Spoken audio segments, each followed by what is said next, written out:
It all started with a single unforgettable sentence. "I'm not a machine." I remember freezing in the doorway, the words echoing through the apartment like a sudden thunderclap in the quiet of my mind. I had thought I understood her, that I had figured out how to navigate the rhythm of her moods and the patterns of her demands. But those 4 words shattered every assumption I had ever held. There was no anger in her voice, no reproach, only the stark, almost fragile clarity of truth, and I realized at that moment that I had been treating someone with a heartbeat, like an algorithm, expecting consistency where only humanity could exist. And yet, as strange as it sounds, a part of me agreed.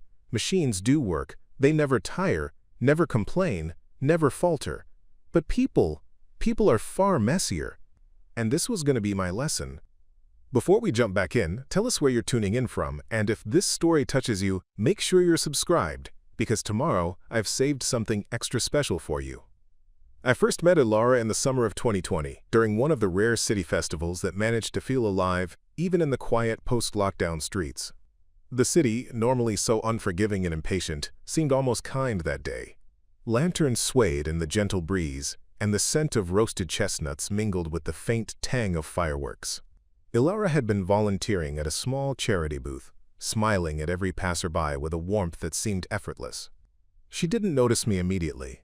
I was awkwardly fumbling with my camera, trying to capture moments of genuine joy without feeling like a creep.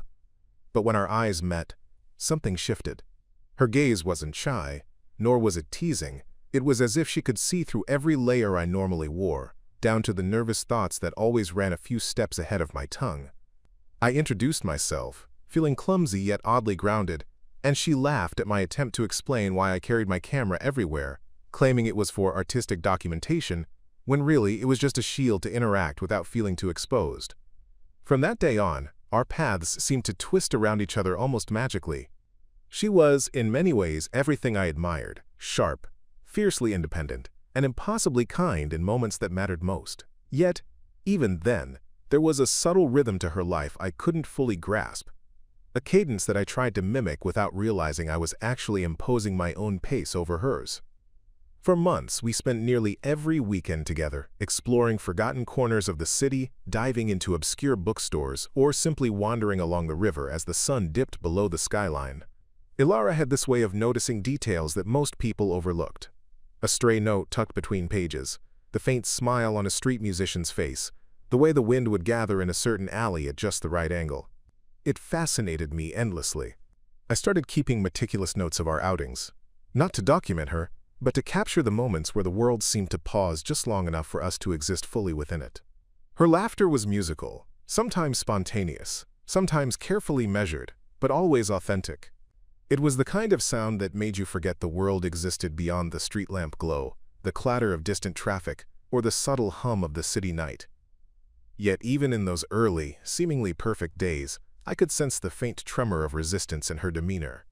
Not rebellion, not malice, just a quiet insistence on preserving herself. She wasn't the type to bend easily. She had rules for herself, boundaries that were non-negotiable.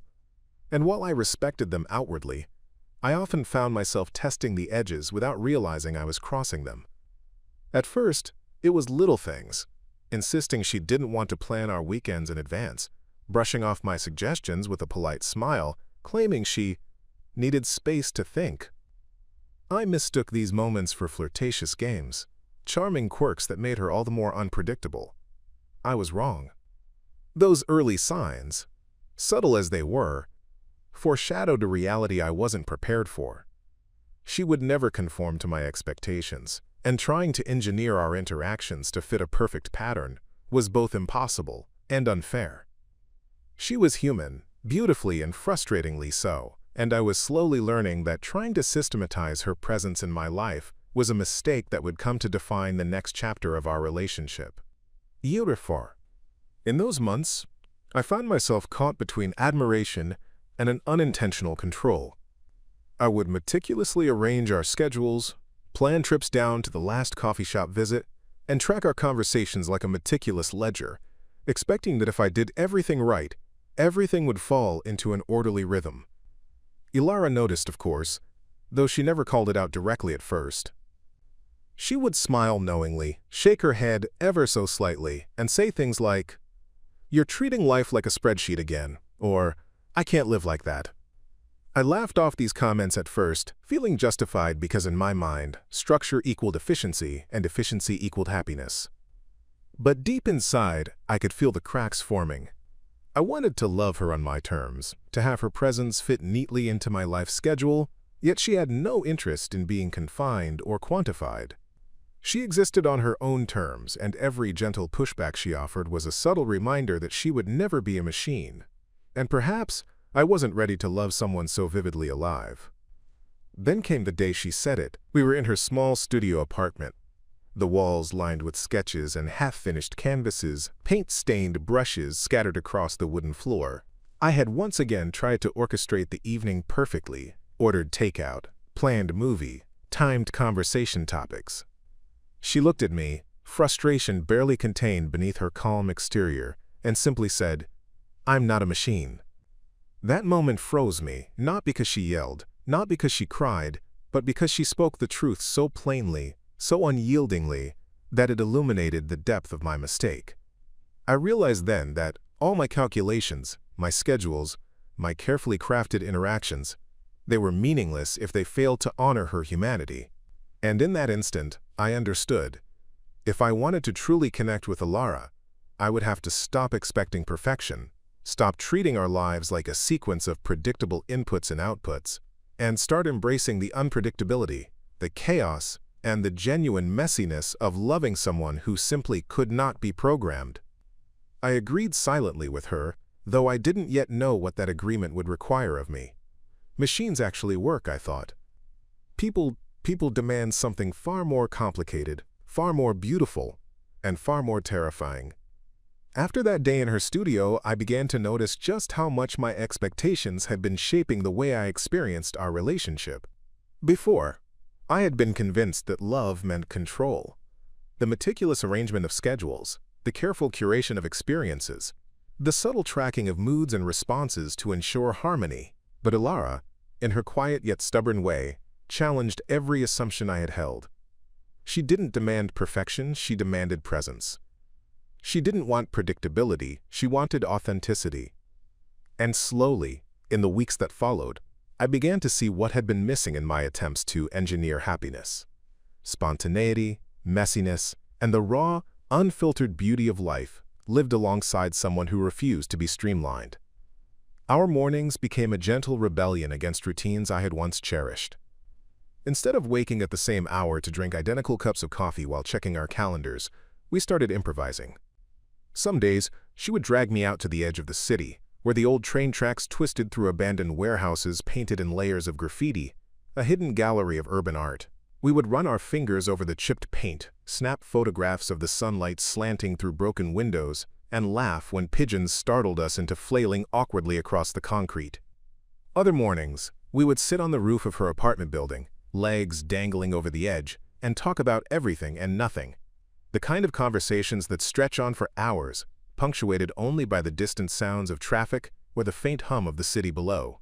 I began to understand that the beauty of our connection didn't lie in the carefully orchestrated moments I had once prized, but in these unscripted flashes where the world felt simultaneously chaotic and perfect. Hey! Alara had an uncanny ability to notice things I didn't even realize I was overlooking. She would point out the way a reflection in a puddle made a cracked sidewalk seem like a miniature universe, or how the wind carried different scents from street to street, shifting subtly with each neighborhood.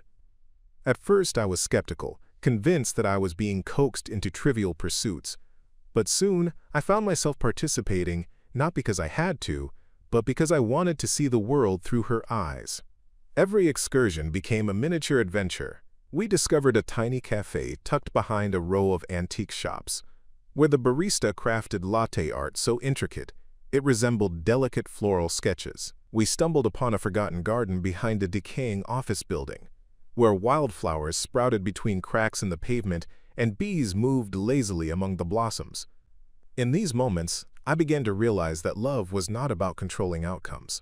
It was about sharing discoveries, however small, and finding joy in the unexpected. Preparing and narrating this story took us a lot of time, so if you are enjoying it, subscribe to our channel. It means a lot to us. Now back to the story. Weekends were often spent exploring the outskirts of the city, where she insisted the world felt less measured, less constrained by schedules and obligations. We rented a small, battered van and drove for hours along the winding roads of the northern hills, windows down, the scent of pine and rain mixing in the air. Ilara had a knack for picking the most unlikely scenic spots. Half-collapsed barns with rusted farm equipment, rivers that curved around moss-covered stones, and hillsides that caught the late afternoon light in a way that made the grass shimmer gold. She refused to take photographs during these drives, insisting that some moments were meant to exist only in memory. I learned to relinquish my camera, to simply watch and absorb, to let go of the compulsion to document everything.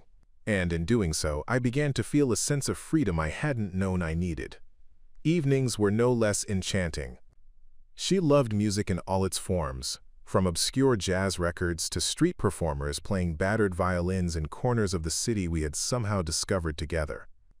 She taught me how to listen differently, to hear the pauses as much as the notes, to appreciate the imperfect timing that gave each performance its character. Sometimes, we would end up in small clubs, where the air was thick with cigarette smoke and the scent of fried food, yet she would dance without caring who was watching, her movements fluid and unapologetically alive. I watched her, mesmerized, feeling simultaneously proud and humbled by her willingness to exist fully in the moment. These experiences became the fabric of our relationship, moments strung together like fragments of light that made ordinary life feel extraordinary. I realized that the joy I had once sought through order and precision was nothing compared to the exhilaration of being present with someone who lived so unapologetically in her own truth. During this period, our conversations deepened as well. Ilara never shied away from asking the hard questions, the ones about our fears, our ambitions, and the hidden corners of our pasts. She encouraged honesty without judgment, and slowly, I began to open up in ways I hadn't before. I shared my anxieties about failure, my struggles with perfectionism, and the constant internal pressure to control outcomes. She listened with a patience I hadn't experienced before, and in her responses I found validation not through solutions, but through understanding. It was the first time I realized that love wasn't about fixing someone or being fixed. It was about witnessing each other fully without trying to force a predetermined narrative. And in that witnessing, I felt a quiet peace, a sense that the world, messy and unpredictable as it was, could also be a place where connection thrived. Of course, life wasn't perfect. There were disagreements, moments of friction when our different approaches collided. She would be spontaneous in ways that upended my plans, and I would be overly analytical, trying to anticipate outcomes that didn't exist. But even in these conflicts, there was a richness I hadn't experienced in relationships before. We learned to negotiate boundaries, to accept each other's rhythms, and to find compromise without sacrificing individuality. I began to understand that the good times weren't defined by the absence of conflict, but by the ability to navigate it together, to remain anchored to each other despite the unpredictable tides of emotion and circumstance. By the end of that summer, I felt as though I had been initiated into a new understanding of love, not one governed by logic or schedules, but by presence, curiosity, and an appreciation for the beautiful imperfections that made life worth living. And so, those early months with Ilara were a mixture of discovery, exhilaration, and subtle tension. Every day felt like peeling back a layer of the world I had known, exposing hidden colors and textures I had never noticed. I realized that I was no longer just trying to capture her in snapshots or control the outcomes of our interactions. I was learning to exist alongside her, to honor her humanity, and to embrace the unpredictable rhythm of a connection that refused to fit into any neat framework. These moments of joy, laughter, and shared wonder laid the foundation for everything that was to come. Little did I know, the deeper lessons, the more challenging confrontations, and the stark realizations about love, expectations, and human imperfection were still waiting just around the corner. As the months progressed, the rhythm that had once felt exhilarating and freeing began to reveal subtle cracks. It wasn't one dramatic event that signaled the beginning of tension, but rather a series of small, almost imperceptible moments that chipped away at the seamless connection we had enjoyed. Ilara, in her usual directness, would occasionally retreat into silence, leaving me grasping at threads of conversation that felt suddenly thin and fragile. At first, I rationalized these lapses as exhaustion, or the natural ebb of energy, telling myself that every human needed moments of solitude, that she simply required time to process her thoughts. But the silences became more frequent, stretching longer than I was accustomed to, and I realized that I had underestimated the depth of her need for autonomy, for boundaries that I was unintentionally pressing against. I began noticing small inconsistencies in our communication that I hadn't encountered before. She would reply to messages hours later, sometimes days, without explanation, and, when we spoke, her tone carried a subtle weight I could not immediately define. There were moments when she seemed distant, distracted, as if her mind was occupied with something I couldn't reach or influence. I tried to compensate by becoming more attentive, more calculated in my efforts to read her moods, anticipating her reactions and preemptively adjusting my own behavior. Yet, the harder I tried to orchestrate harmony, the more elusive it became. It was as though the very act of trying to ensure stability was causing the instability I feared. I began to recognize the first warning signs of a growing imbalance. My need for control clashing with her insistence on freedom, my desire for predictability meeting her refusal to conform. The tension became more apparent during one weekend trip to a coastal town far from the city. The town itself was idyllic, with narrow cobblestone streets and quaint cafes lining the waterfront. Yet the environment, rather than enhancing our connection, seemed to amplify our differences. Ilara wanted to wander aimlessly, to follow whims and impulses that led us into quiet alleys, local markets, and deserted beaches. I had meticulously planned a series of activities, hoping to capture the perfect weekend, including a sunset boat ride and reservations at a highly rated restaurant. The contrast between her spontaneous approach and my structured itinerary quickly escalated into friction. She laughed at my anxiety about timetables and reservations, calling me obsessed with outcomes, while I found myself silently resenting the unpredictability I had once adored. The first cracks in our carefree facade had begun to widen, and I could sense the undercurrent of frustration building between us. Back in the city, the subtle signs of strain multiplied. Ilara would sometimes cancel plans at the last minute, citing vague reasons that left me feeling unmoored. On other days, she appeared restless even when we were together, tapping her fingers or staring into space as if searching for a signal I could not decode. I attempted to address my concerns gently, choosing words that reflected curiosity rather than accusation, but even measured inquiries seemed to provoke defensiveness. "I just need to breathe," she would say, and the simplicity of her statement, so honest and human, highlighted the complexity of my own emotional entanglement. I realized that I had been holding her to a standard I never articulated, expecting a level of consistency that was unreasonable for any human being. Yet the recognition of my own missteps brought little relief. It only intensified the guilt that accompanied the growing tension. Work and social obligations added further strain to the delicate equilibrium. Ilara's freelance projects were demanding, with deadlines that consumed her energy and attention. I wanted to support her, but my instinct to intervene often collided with her desire to manage her own responsibilities. Friends and acquaintances began noticing changes in our dynamic as well. During casual gatherings, I would catch her appearing distracted, quietly disengaged from conversations, while I would overcompensate with humor or attempts to steer interactions back to topics we both enjoyed. Observers would comment on the subtle shift in energy between us, and while their words were gentle, they carried a painful truth.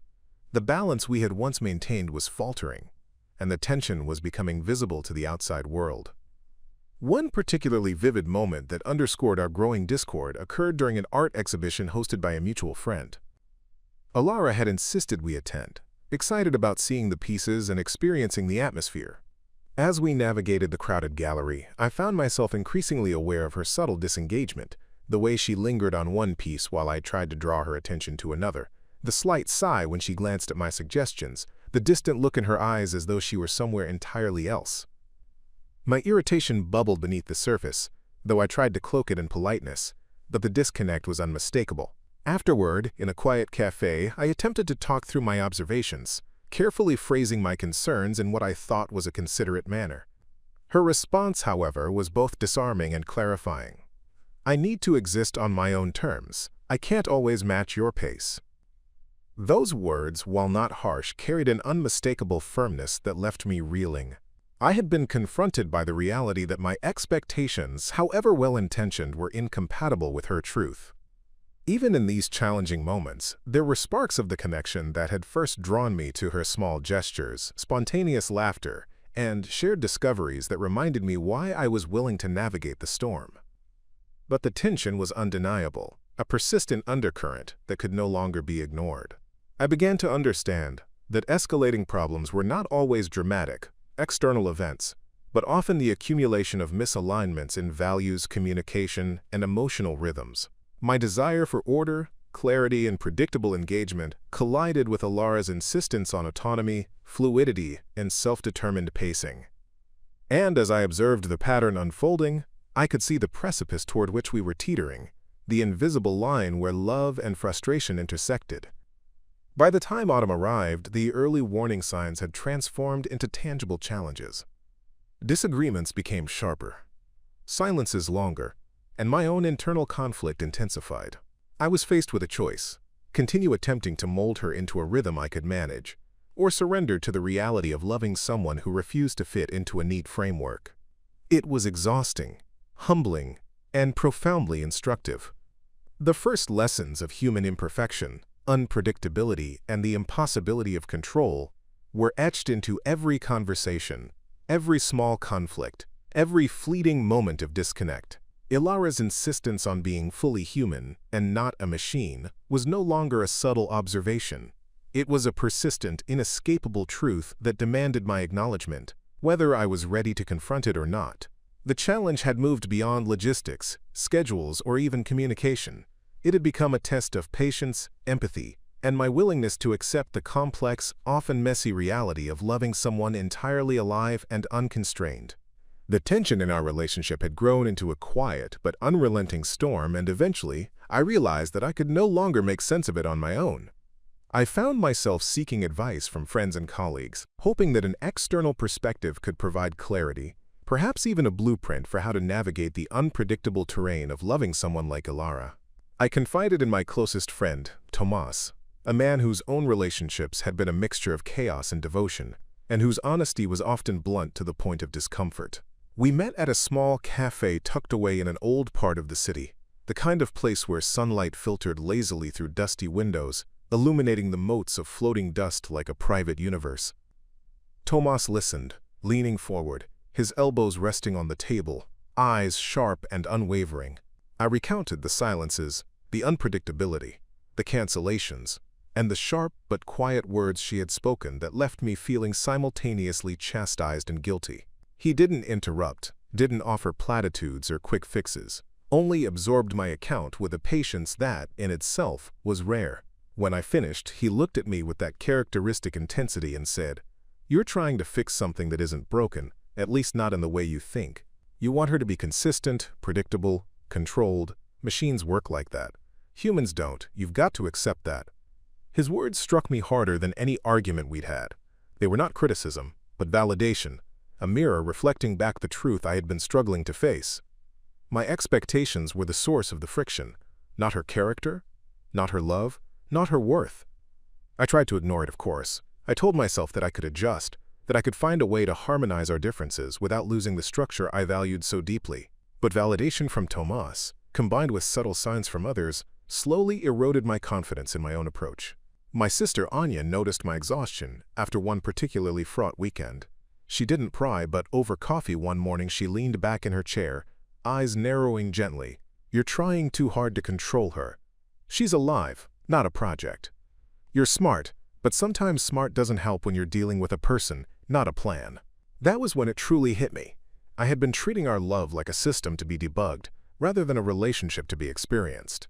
I felt a knot of shame tighten in my chest, the kind of discomfort that comes not from failure, but from the recognition that you've misread the essence of someone you care deeply about.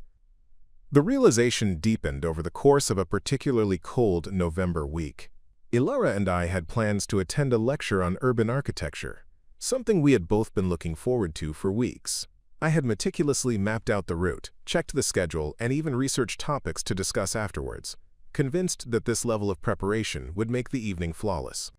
But she arrived flustered, apologetic, explaining that a freelance assignment had consumed more time than she expected, and her frustration was evident in the slight tremor in her voice and the rapid blinking of her eyes as she tried to mask exhaustion. My initial reaction was irritation, my mind racing to adjust, to salvage what I had planned, to correct the deviation from what I had envisioned. But then I saw her, truly saw her, not as an inconvenience or a deviation from a plan, but as a living, breathing, flawed, and magnificent human being. That moment hit like a sudden jolt. The careful control I had tried to impose felt meaningless, and the truth became inescapable. I had reached a personal rock bottom, not because she had failed in some way, but because I had failed to honor her humanity. That evening we walked together in silence after the lecture, our breaths forming little clouds in the cold air, the streetlights casting long shadows on the pavement. I tried to speak, to apologize, but the words felt clumsy, insufficient. Finally, I stopped and looked at her, really looked at her. The lines around her eyes from concentration and stress, the faint tension in her jaw, the subtle ways she carried herself despite fatigue. "I've been wrong," I said simply, my voice low and steady. "I've been trying to control something that can't be controlled. I see that now. I'm sorry for treating you like a machine." She didn't respond immediately, only allowed herself a small, exhaled laugh that sounded like relief more than amusement. "I'm not perfect," she said quietly. "I have my own rhythms, my own pace. I need you to accept that if we're going to work." Her words were not angry, not accusing. They were matter-of-fact, like stating the rules of existence rather than issuing an ultimatum.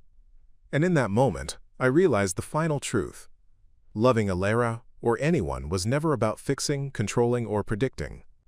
It was about presence, patience, and embracing the unpredictability of a life that moves according to its own intricate, often inexplicable logic. Later that night, alone in my apartment, I reflected on the countless small moments that had built up over the months.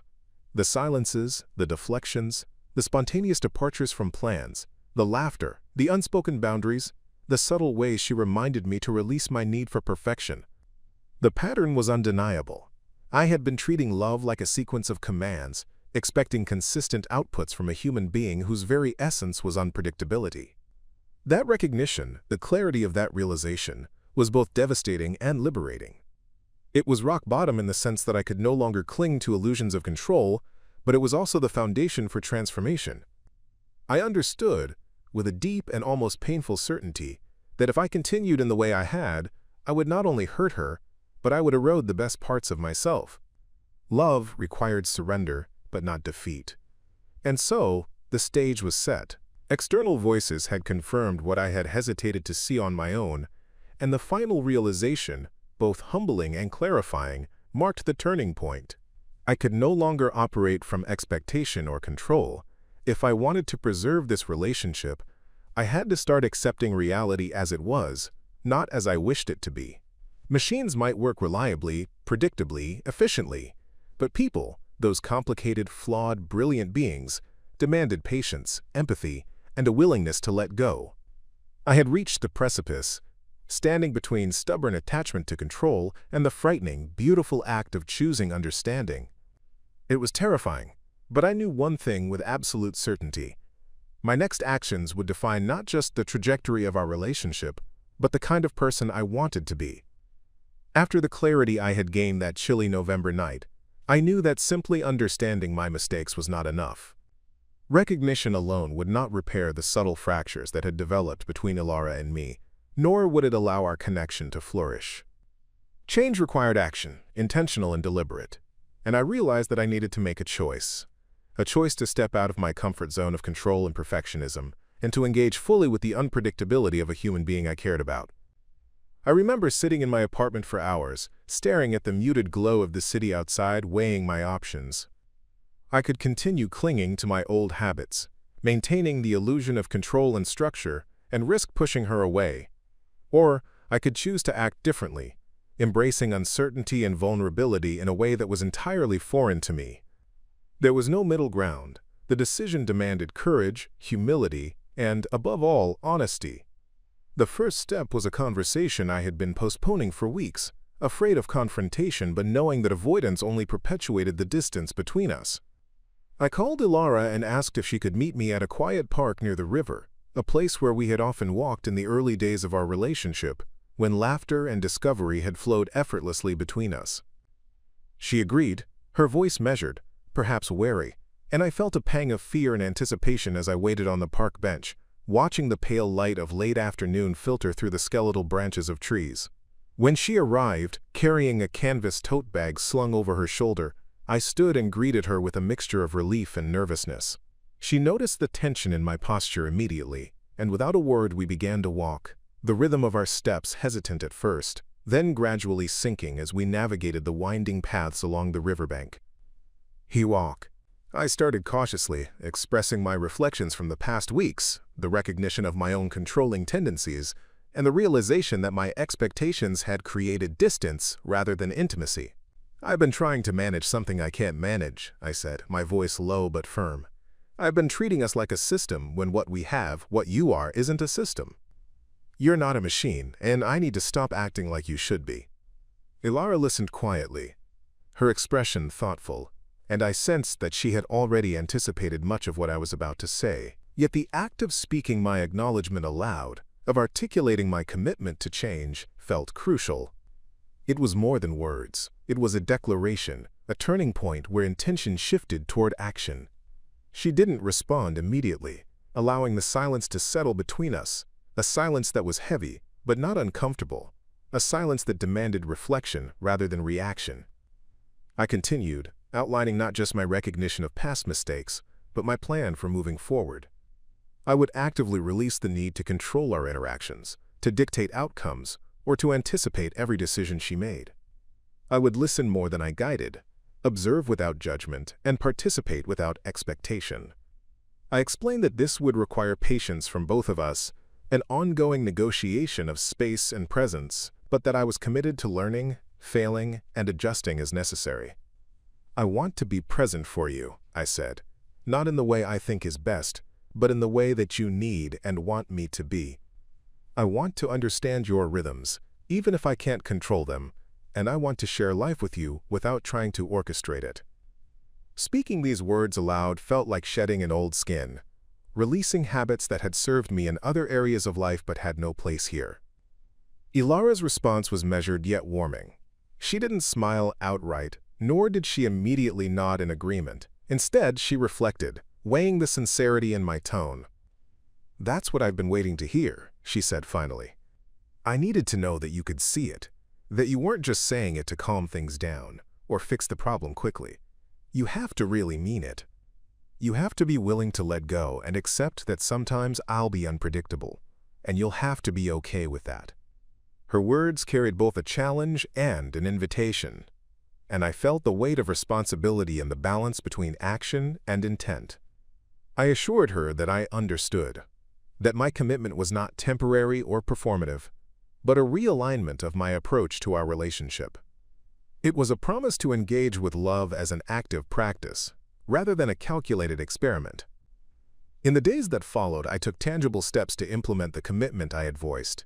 I stopped overscheduling our weekends and allowed her to initiate plans without interference.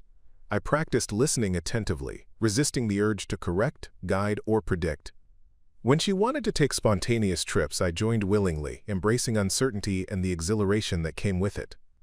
I began keeping a journal, not as a tool to control or track her actions, but to reflect on my own growth and to observe my reactions without judgment. Every decision I made was a deliberate act of surrender, an active choice to prioritize presence and understanding over certainty and control. I discovered quickly that this process was far from linear. There were moments of frustration, lingering doubts, and old habits that resurfaced. Yet even these moments became opportunities to practice patience and humility, reinforcing the lessons that had brought me to this point.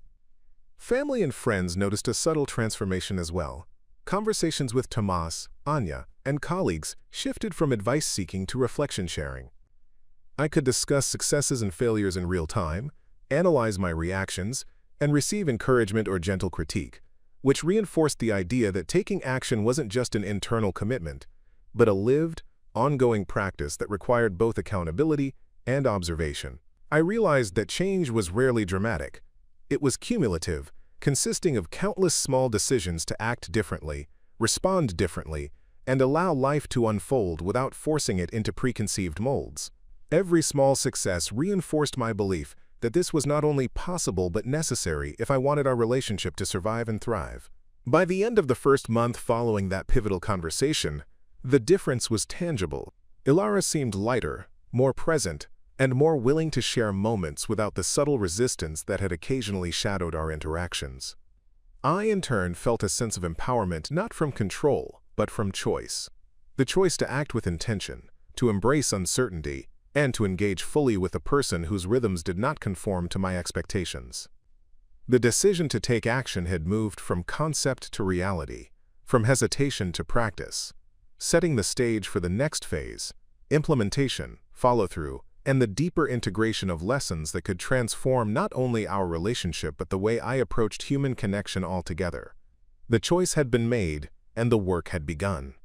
Once I had made the conscious decision to shift my approach, the real challenge began: translating intention into action. Understanding the problem intellectually was one thing, but living it, consistently and authentically, was another entirely. Every interaction with Ilara now became a test of patience, empathy, and deliberate restraint. I found myself checking my impulses before they could manifest, reminding myself that I no longer had the right to orchestrate her life, her moods, or even our shared experiences. Each day presented opportunities to fail or succeed, and some days I stumbled, reverting to old habits of overplanning or seeking predictability. But each misstep was a lesson, a chance to recalibrate and deepen my commitment to presence rather than control. Execution began with small but deliberate adjustments in our everyday life. On a Monday evening, instead of insisting on my usual route to her apartment, I allowed her to choose, following her meandering path through the city streets, even when it meant passing alleyways I considered inconvenient or unfamiliar. I watched quietly as she pointed out small cafes, street murals, and unassuming shops, each discovery something I would have missed if I had imposed my schedule. Instead of correcting her or steering the conversation, I absorbed the experience, letting curiosity and appreciation replace my compulsion to manage outcomes. The feeling was strange at first, an unsettling mix of uncertainty and exhilaration, but gradually it became liberating. I realized that relinquishing control didn't diminish my love or engagement. Rather, it enhanced both by allowing her to express herself fully and authentically. One weekend, Ilara suggested an impromptu trip to a forest preserve outside the city. Previously, I would have mapped routes, checked travel times, and attempted to anticipate weather conditions down to the minute. This time, I simply followed her lead, carrying a backpack with water and snacks, but leaving my agenda empty. We hiked through damp trails, slipping occasionally on moss-covered rocks, laughing when we fell or misstepped, and pausing whenever something caught her attention. A fox darted across a clearing, and instead of rushing to document it for posterity, I simply watched, feeling a quiet thrill in witnessing the moment unfold naturally. These excursions became a practice in humility, teaching me that life and love could be experienced fully even when unpredictability reigned. My prior insistence on structure had been a cage. Letting go felt like stepping into sunlight. The execution phase also demanded vulnerability and communication. I began openly acknowledging my failures, expressing moments of confusion or impatience without defensiveness. When frustration arose, instead of masking it with passive-aggressive behaviors or internalizing it, I spoke honestly. I feel unsettled because I want to understand, but I know I need to trust your process. Ilara responded not with judgment, but with gratitude and reassurance, reinforcing the importance of honesty paired with acceptance. Over time, our dialogue became more fluid and intuitive, less reliant on pre-planned topics or agendas, and more about shared reflection, laughter, and the ebb and flow of natural conversation. I learned to navigate her moods without trying to change them, to respect her boundaries without taking them personally, and to celebrate the moments of connection without seeking to manufacture them. And, even in moments of conflict, I applied the lessons learned. When disagreements arose over minor scheduling conflicts, differing social preferences, or creative choices, we approached them as a team rather than as adversaries. I listened to understand rather than to respond, consciously reminding myself that her perspective was valid even if it diverged from my instincts. This subtle but profound shift in approach transformed previously tense interactions into opportunities for connection, deepening mutual respect and trust. Where I had once felt powerless in the face of unpredictability, I now found strength in adaptability and patience, and the relationship began to breathe more freely as a result. Over the following months, these cumulative efforts led to a tangible transformation in our dynamic. The heaviness of tension that had once lurked beneath every interaction dissipated, replaced by a sense of ease and alignment that felt remarkable in its authenticity. We laughed more freely, discovered new hobbies together, and even returned to familiar haunts with a renewed appreciation for the unpredictability of our shared experience. A small local theater became our new favorite weekend retreat, where we watched plays with improvised intermissions and interacted with performers in ways that challenged my old habits of precision and expectation. Each event reinforced the power of embracing unpredictability and reminded me that loving someone fully required more than affection. It required the constant, deliberate choice to let go of control and honor the rhythms of another life. The culmination of this phase came unexpectedly on a crisp spring morning. Ilara and I wandered into a botanical garden that had recently reopened after renovations. She moved with ease, pointing out the subtle details, the way sunlight refracted through the glass of the greenhouses, the scent of blooming lilies, the faint hum of bees in the newly planted beds. I watched, silently appreciating her perspective without interference, letting the moment wash over me. As we paused near a small fountain, she turned to me, eyes soft but unwavering, and said, "I feel like we're finally in sync. Not because everything is perfect, but because we're both showing up as we are." I nodded, understanding fully the depth of what she meant. The good times of the past had been joyful but tenuous. This was different. This was rooted in authenticity, mutual respect, and the deliberate integration of lessons learned through struggle. It was a new beginning, forged from action rather than intention alone, and it carried with it a quiet, profound hope that felt both grounding and exhilarating. In that moment, I realized that the process of execution, of following through on decisions and consistently applying lessons, had not only salvaged our relationship, but had elevated it to a level of depth I hadn't imagined possible. Love, I finally understood, is not static or predictable. It is dynamic, messy, and often terrifying. It requires conscious effort, humility, and a willingness to embrace imperfection. Machines may work reliably, predictably, efficiently, but people require more: patience, empathy, flexibility, and above all, presence. And as I held Ilara's hand, feeling the warmth of her fingers intertwined with mine, I understood that our love, now alive and vibrant, was far more fulfilling and enduring than any predictable pattern I could have imposed.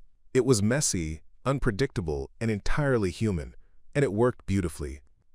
Sitting alone one evening in the quiet of my apartment, I reflected on the journey that had brought me here, and a realization settled over me with the weight of something both simple and profound.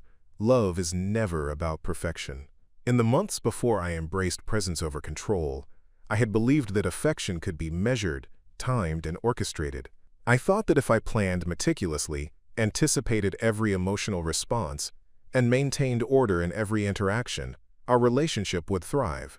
But in my quest for a functional connection, I had overlooked the one variable that could never be quantified: Ilara herself. In all her messy, unpredictable, brilliant humanity, I had expected consistency where there should have been freedom, precision where there should have been spontaneity, and reliability where there should have been organic rhythm.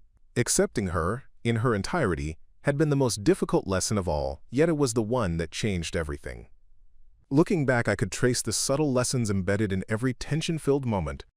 The first warning signs, the minor disagreements, and even the quiet silences had all served as teachers, nudging me to confront my own habits of control and perfectionism.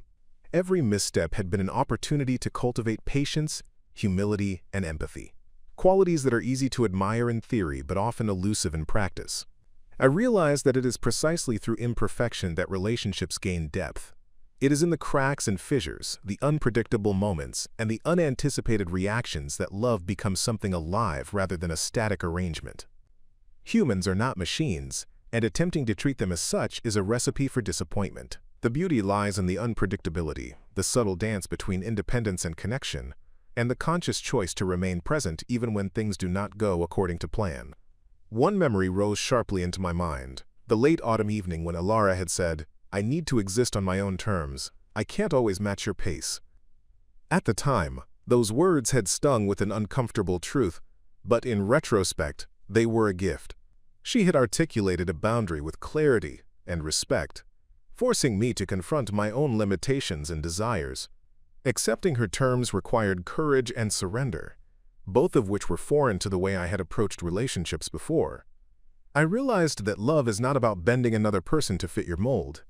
It is about reshaping your own understanding, expectations, and behaviors to honor the person you care about. It was not easy, and it required constant vigilance, but the reward was extraordinary, a connection that felt unforced, alive, and resilient. Through this reflection, I also recognized that my growth extended beyond the relationship itself.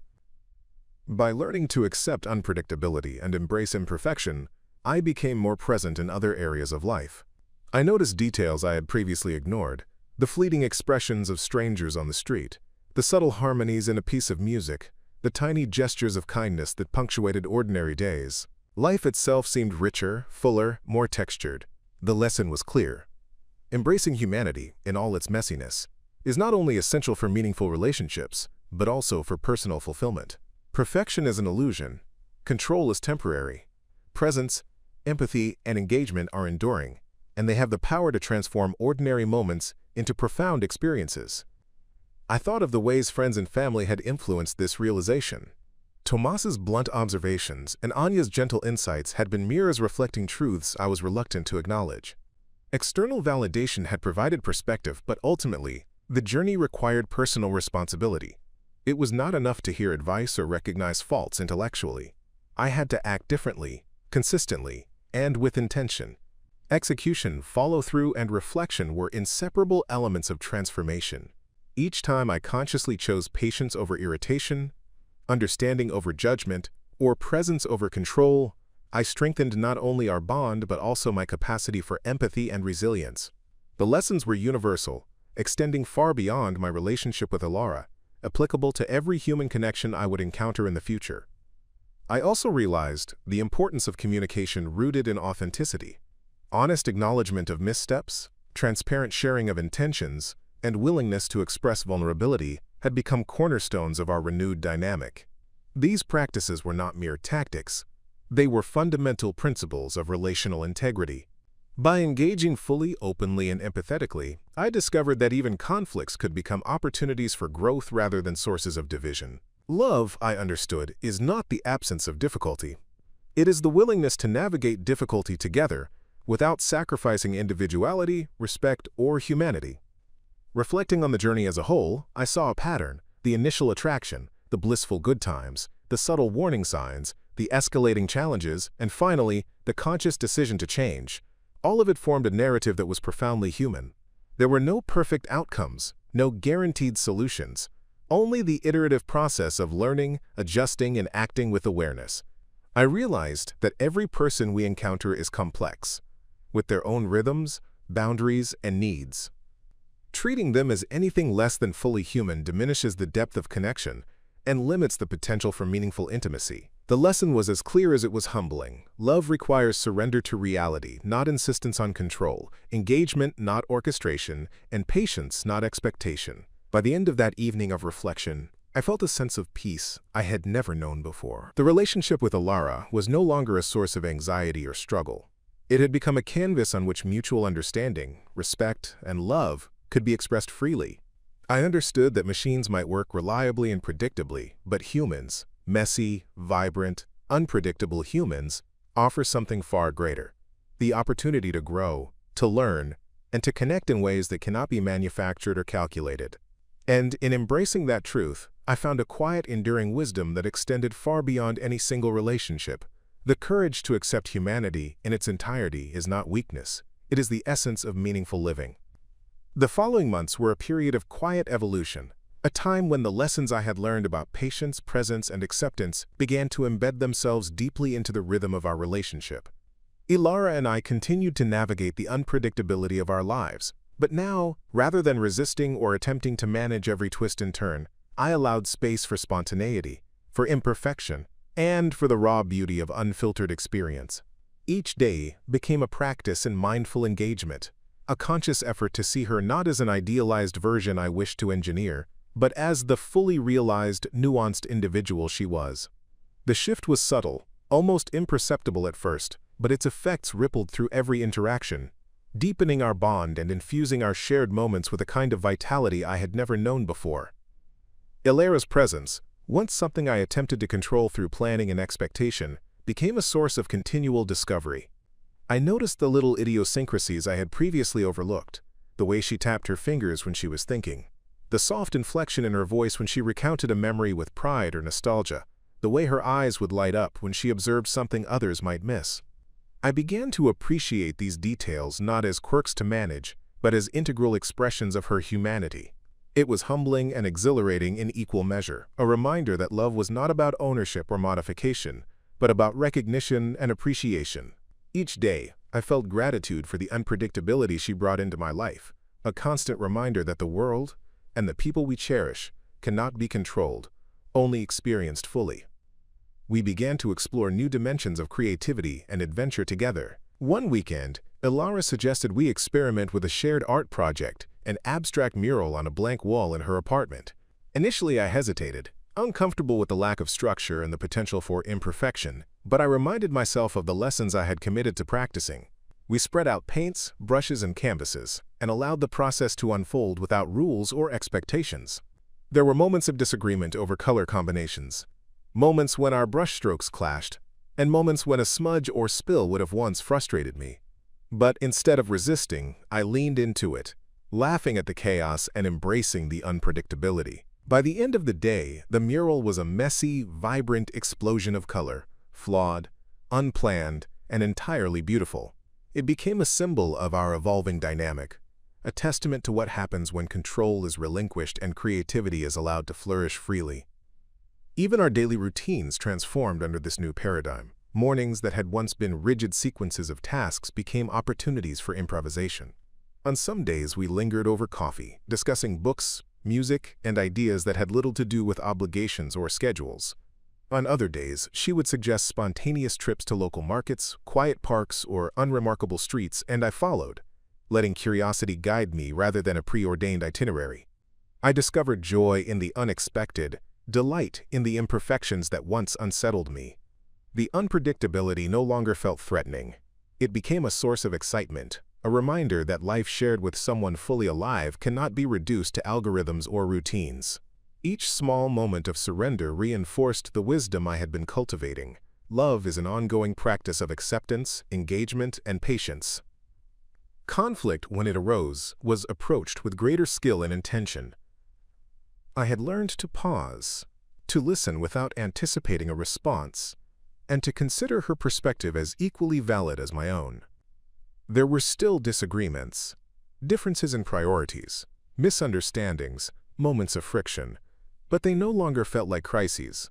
Instead, they became opportunities for negotiation and growth, moments to test the strength of our communication and the depth of our commitment. One evening, we argued over a missed appointment she had forgotten, and instead of reacting with irritation, I took a deep breath and said, "I understand why it slipped your mind. Let's figure out how to move forward together." Her response, a mixture of relief and appreciation, reinforced the efficacy of patience and presence over control and judgment. Each resolution became a brick in the foundation of a relationship built on mutual respect rather than imposed expectations. Social interactions, too, reflected this shift. We attended gatherings with friends and colleagues, and I noticed how effortlessly Ilara engaged with others when I relinquished control of the conversation. Instead of guiding her responses or anticipating her reactions, I observed, contributed when appropriate, and allowed her space to shine independently. It was liberating to witness her authenticity in these settings, to recognize that my love for her did not require domination or manipulation, but could flourish in tandem with her independence. Observing her joy and freedom reinforced my understanding of love as something collaborative, not possessive, something expansive rather than restrictive. By the time spring arrived, the evolution of our relationship was undeniable. The earlier tension, the subtle frictions, the periods of uncertainty, They had all become part of a shared history that informed our present connection without dominating it. We had developed a rhythm not based on control, predictability, or perfection, but on attentiveness, flexibility, and mutual respect. Every experience, from the smallest shared meal to the longest spontaneous adventure, carried the imprint of lessons learned through struggle and reflection. Love had transformed from a series of expectations to an ongoing dialogue between two human beings, each imperfect but committed to showing up fully for the other. As I watched Alara one afternoon, painting in her sunlit studio, I felt a profound sense of gratitude. She had taught me that humans are not machines, that life cannot be optimized like a sequence of predictable outputs, and that love cannot be engineered. It must be lived. I understood now that the beauty of connection lies in imperfection, spontaneity, and authenticity. Machines may execute tasks efficiently and predictably, but only humans can create the messy, unpredictable, luminous experiences that define a life fully lived.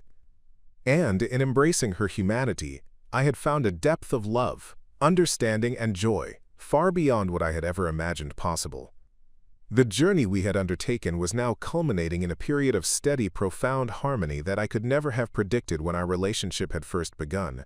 There was a tangible difference in the air between Alara and me, a quiet rhythm that had developed not from perfection or orchestration, but from understanding, patience, and the deliberate act of accepting her humanity.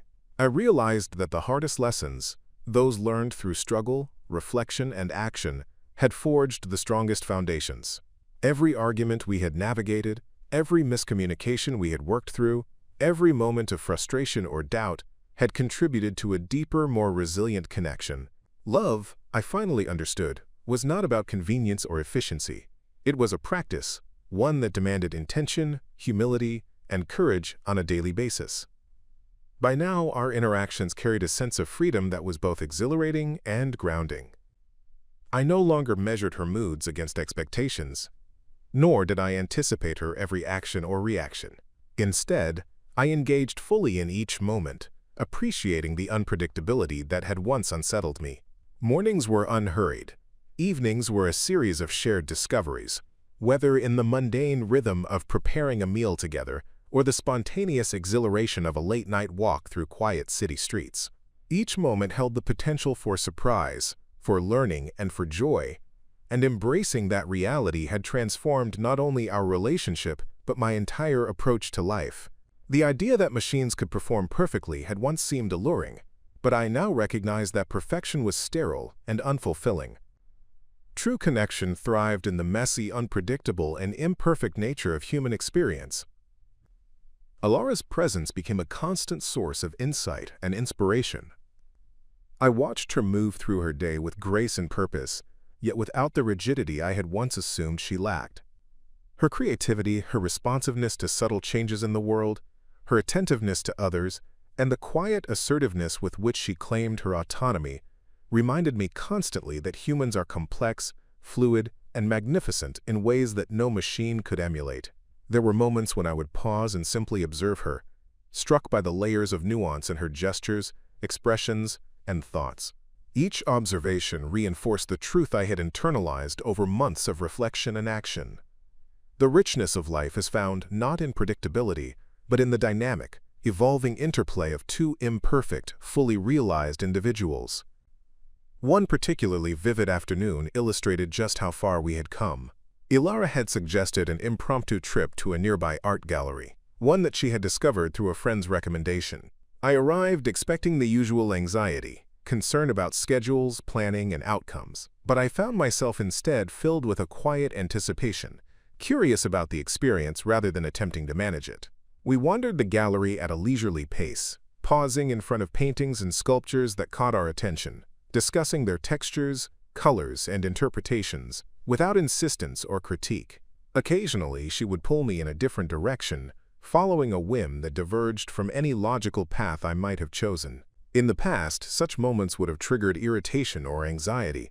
Now, they elicited fascination and gratitude. Each divergence was an opportunity to engage with life on her terms, and in doing so, I found joy I had never experienced when attempting to dictate the experience. Even challenges that arose during this period of harmony became sources of growth rather than sources of tension. Minor disagreements about logistics, creative decisions, or social obligations were navigated with patience and careful listening. I learned to articulate my feelings without judgment, and she responded with openness and consideration. We discovered that conflicts could be opportunities for deeper understanding, rather than triggers for resentment. Each interaction, no matter how trivial it might have seemed in isolation, was an opportunity to reinforce the principles that had reshaped our connection: presence over control, empathy over judgment, and trust over expectation. This approach transformed not only the quality of our relationship, but also the quality of my own character, cultivating resilience, self-awareness, and a capacity for compassion that extended far beyond our shared experiences. As spring matured into early summer, the rhythm of our relationship had settled into a stable, deeply fulfilling pattern.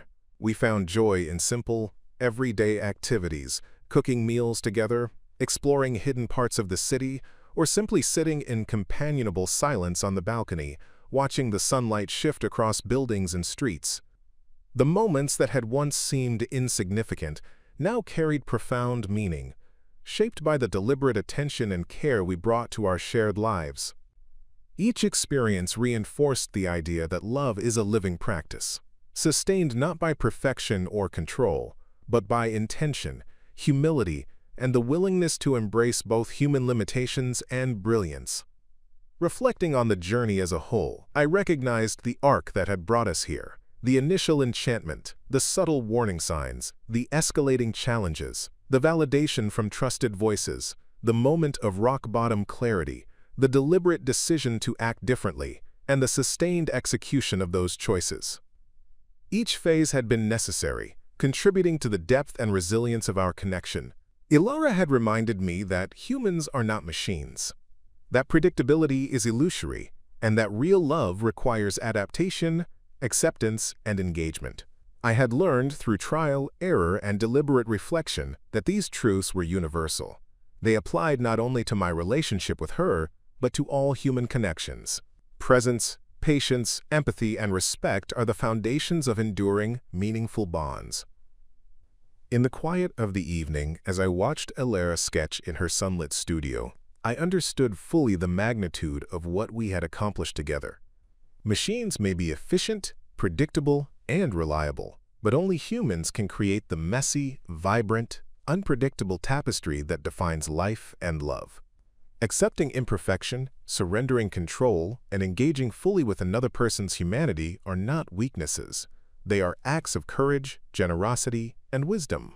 The transformation of our relationship was a testament to these principles, a living example of the beauty and depth that emerge when two people commit to seeing each other fully, respecting boundaries, and navigating unpredictability together. And in that understanding, I felt not just relief or contentment, but a profound sense of purpose. The knowledge that true love thrives in imperfection, grows through presence, and flourishes when humans, in all their unpredictability, are honored for exactly who they are. Machines may work, but humans, messy, unpredictable, magnificent humans, create life, connection, and love that are irreplaceable, enduring, and extraordinary. That was the ultimate lesson, one I would carry forward in every relationship, every connection, and every encounter, forever changed by the process of learning to love someone as they truly are. Up next, you've got two more standout stories right on your screen. If this one hit the mark, you won't want to pass these up. Just click and check them out. And don't forget to subscribe and turn on the notification bell so you don't miss any upload from us.